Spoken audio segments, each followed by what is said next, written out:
তোমার এই সব কথা শুনে আমার গায়ে কাঁটা দিচ্ছে। সত্যি কথা সবসময় হৃদয়ে গিয়েই লাগে। বেঁচে থাকতে খালি ঝগড়াঝাটি, আর মারা গেলে হায় হায় হায় চলে গেল বলে কান্নাকাটি। এসবের কি কোনো মানে আছে? একদম ঠিক বলেছ।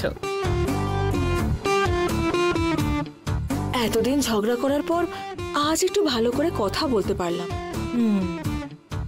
এরপর থেকে আমরা সবাই একজোট হয়ে থাকবো।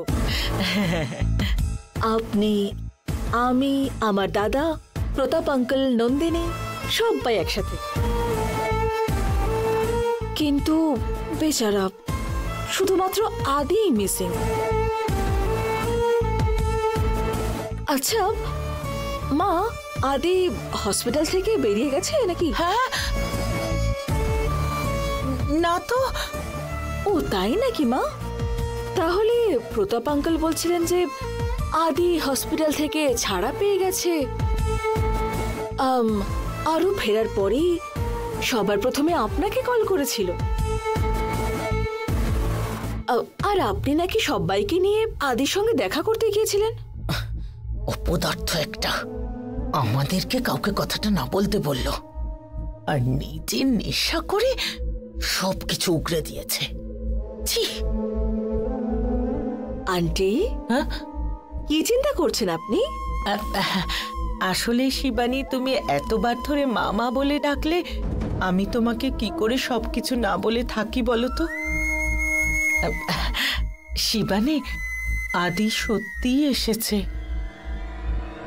কিন্তু তোমার আর ওর মধ্যে একটু সমস্যা আছে তো, তাই তোমাকে বলতে একটু ভয় লাগছিল। এত ভয় কেন পাচ্ছেন আপনি? আচ্ছা বলুন তো, কোথায় আছে এখন আদি? আদি এখানেই কাছাকাছি কোথাও থাকে। সে কি, আদি অন্য জায়গায় গিয়ে কেন থাকতে যাবে? আপনি ওকে এখানেই আসতে বললে পারতেন তো। আচ্ছা আগে কফি। না, এখন খাবো না, তুমি রেখে দাও, আমি খেয়ে নেব।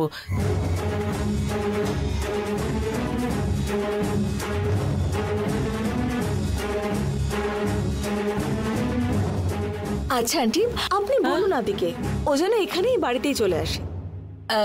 এটা কি করে সম্ভব? উমাকেও মেরে ফেলেছে,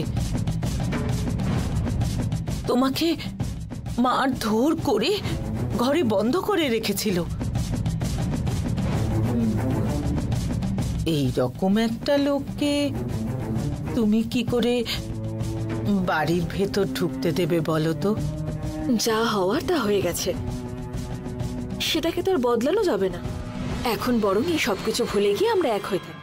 এই দেখুন না, অশোকও তো আদির মতোই করেছিল, বিশাল বড় অন্যায় করেছিল, কিন্তু সে সব ভুলে গিয়ে আমরা তো আবার একসঙ্গে ভালো আছি, তাই না? মারা যাওয়ার পরে কে কোথায় চলে যায় তাকে কেউ বলতে পারে বলুন? যতদিন বেঁচে আছি সবাই একসঙ্গে আনন্দে এই বাড়িতে থাকি। ঠিক আছে আন্টি, এবার আমি আসি। আপনি কিন্তু আদির কথাটা একবার ভেবে দেখবেন। হ্যাঁ। ও আন্টি, কফিটা খেয়ে নেবেন।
পিসি,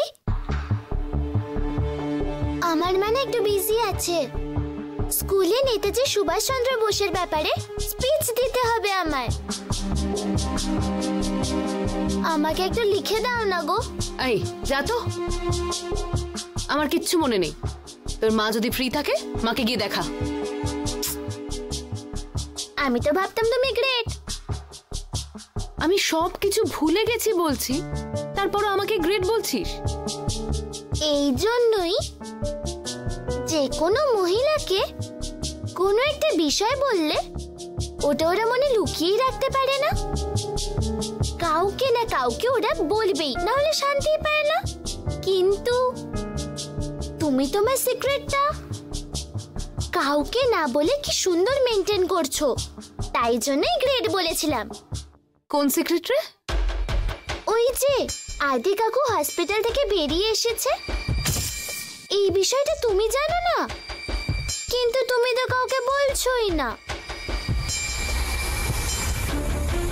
কে বলেছে এটা তোকে? অনুজা ঠাম্মি যে আমার মাকে বলেছে সেটা আমি জানি। আদি কাকু নাকি বাইরে বেরিয়ে এসেছে, সবার আগে বেরিয়ে অনুজা ঠাম্মিকে ফোন করেছিল। তুমি অনুজা ঠাম্মি আর প্রতাপ দাদু দেখাও তো করে এসেছো নাকি? ও, তাহলে আমার মা সবকিছু বলে দিয়েছে। হ্যাঁ, আমার দাদা বাইরে চলে এসেছে। তো এখন কি হবে? কিছুই হবে না, এমনি জানার জন্য। জেনে নিয়েছিস তো, এবার যা এখান থেকে। উমা, আমাদের উমা।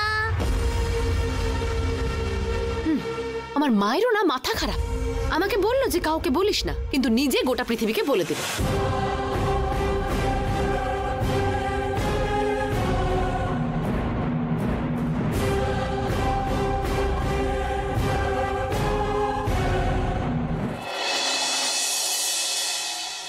ঠিক আছে, একটা কাজ কর, বিকেলবেলা একটা ফোন কর, দেখছি।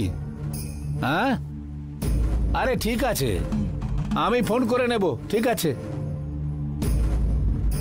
সাহেব, আপনার জন্য একটু ঠান্ডা জুস বানিয়ে আনবো? আজ কি ব্যাপার, কোনোদিন জিজ্ঞেস করো না, আজ জিজ্ঞেস করছো যে? না, আসলে খুব গরম পড়েছে তো সেই জন্য।